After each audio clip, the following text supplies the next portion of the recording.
వచ్చిందా వాడు బాలాడు గారు?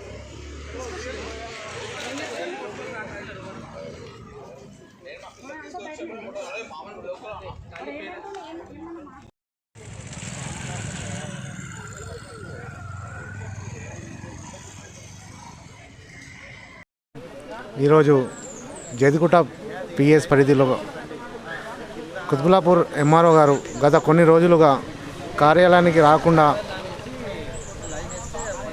ఇతరత్ర కార్యాలయ పనుల కోసం బయట తిరుగుతున్నాడు. కానీ ఇప్పుడు స్కూళ్ళు కాలేజీలు మొదలైనవి. బర్త్ సర్టిఫికేట్లు, క్యాస్ట్ ఇన్కమ్ సర్టిఫికేట్లు అవసరం ఉన్న విద్యార్థులు ఇతరత్ర కార్యక్రమాల కోసం వస్తున్న సామాన్య ప్రజలు ఇబ్బంది పడుతున్నారు. ఎన్నిసార్లు వెళ్ళినా ఎంఆర్ఓ గారు వాళ్ళ ఆఫీస్లో అందుబాటులోగా ఉండలేరు.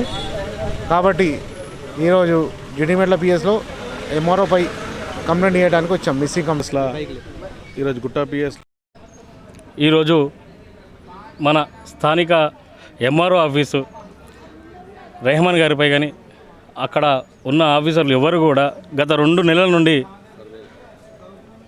అందుబాటులో లేక ప్రజలను తీవ్ర ఇబ్బందులు గురి చేస్తూ, అలాగే సెలవులు అయిపోయాయి.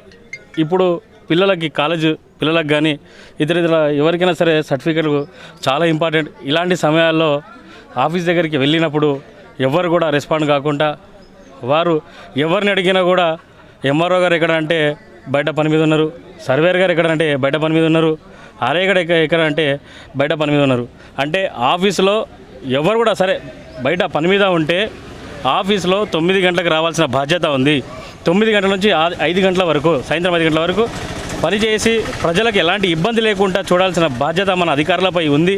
కానీ వీరు 2 నెలల నుండి ఎలక్షన్ పేరు మీద సాకుతో ప్రజలను ఇబ్బంది గురి చేస్తూ వచ్చిన వారికి ఎవరికి అందుబాటులో ఉండకుండా వారి సొంత పనులు ఎక్కువగా మాట్లాడితే లీవ్లో ఉన్నారని చెప్పేసి తప్పించుకోవడం జరుగుతుంది.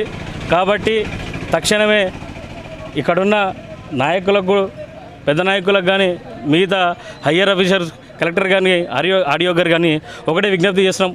అయ్యా, ఇక్కడున్న కుత్బుల్లాపూర్లో తహసీల్దార్ ఆఫీస్లో మీరు అందరూ కూడా ఒకసారి గమనించి ఇక్కడ అందుబాటులో ఉన్నారా లేరా అధికారులు అనేది గమనించి ఇక్కడ ఉన్న సమస్యను తీర్చే విధంగా మీరు అందరూ కూడా చేయాలని చెప్పేసి కోరుకుంటూ, అలాగే ఈరోజు మన ఎంఆర్ఓ గారు కానీ తహసీల్దార్ గారు కానీ సర్వేర్ గారు కానీ ఇక్కడ మిస్సింగ్ అయ్యారు, వీళ్ళు 2 నెలల నుంచి మాకు లేరు అని చెప్పేసి ఇక్కడ మన గుట్ట సిఐ గారికి, క్రాంతికుమార్ సార్కి కంప్లైంట్ ఇవ్వడం జరుగుతుంది. కాబట్టి తక్షణమే దీనిపై చర్యలు తీసుకోవాలి. సంబంధిత అధికారులపై కూడా చర్యలు తీసుకునే విధంగా మీరు అందరూ చేస్తారని చెప్పేసి తెలియజేసుకుంటూ, రానున్న రోజులలో ఈ యొక్క ప్రభుత్వం కూడా అందరికీ అందుబాటులో ఉండే విధంగా రేవంత్ అన్న గారు కష్టపడి పనిచేస్తూ ఉంటే ఈ అధికారులు అది పట్టించుకోకుండా వారి సొంత పనులకు వారు సెలవులు, వారి పనులు చూసుకుంటున్నారు, వారి పనులు చక్కదిద్దుకుంటున్నారు. కాబట్టి దీనిపై చర్యలు తీసుకోవాలని చెప్పేసి కలెక్టర్ గారిని కోరడం జరుగుతుంది. ఇప్పుడు స్కూళ్ళు కాలేజీలు స్టార్ట్ అయినాయి. అందరికీ బర్త్ సర్టిఫికేట్లు కానీ లేకుంటే స్కూళ్ళు ట్రాన్స్ఫర్ చేసుకుంటప్పుడు వాళ్ళకి సర్టిఫికేట్స్ అడుగుతారు. ఆ సర్టిఫికేట్స్ కానీ ఇవ్వాలంటే దానికి ఒక మెజిస్ట్రేట్ సంతకం అవసరము. ఆయన రాకుంటే మరి వేరేలో కానీ ఇన్ఛార్జ్ చేయాలి. ఆ ఇన్ఛార్జ్ కూడా వస్తలేడు ఇటుకి. మరి ఇన్ఛార్జ్ వస్తలేడు, ఆయన వస్తలేడు. మరి సంతకాలు పెట్టాల్సింది ఎవరు పెడతారు సంతకాలు? అది కొంచెం ఆయన అర్థం చేసుకోవాలా. అర్థం చేసుకుని ఆయన డ్యూటీ అయినా చేసుకోవాలా. ఆయన కొంతమందికి ఏం చెప్తున్నాడు, నాది ఎలాంటి పెండింగ్ లేదు, నేను అన్ని ఫైల్స్ అని క్లియర్ ఉన్నాయి అంటున్నాడు. మరి వచ్చి చూసి తెలుస్తే ఇక్కడ ఎన్ని ఫైల్స్ ఉన్నాయో, జనాలు ఎంతమంది వచ్చి తిరిగిపోతున్నారు. ఇక్కడ ఆయన లేకపోతే సంతకం పెట్టే అధికారం కూడా ఎవరికి లేకుండా అయిపోయింది. ఇక్కడ ఇంతకుముందు గతంలో ఉన్న ఎంఆర్ఓ ఆయన లేకపోతే ఇన్ఛార్జ్ ఎవరికోళ్ళకి ఇచ్చిపోయి ఆయన వస్తుండే, ఇక్కడికి వచ్చి సంతకాలు పెడుతుండే, వర్క్ పెండింగ్ ఉండకుండా. మొత్తం అట్లే ఉన్నాయి. స్కూల్ స్టార్ట్ అయినాయి, కనీసం ఇప్పటికన్నా రావాలి, వచ్చి వాళ్ళ బాధలు అర్థం చేసుకొని ఆ ప్రాబ్లమ్స్ క్లియర్ చేయాలి వాళ్ళవి.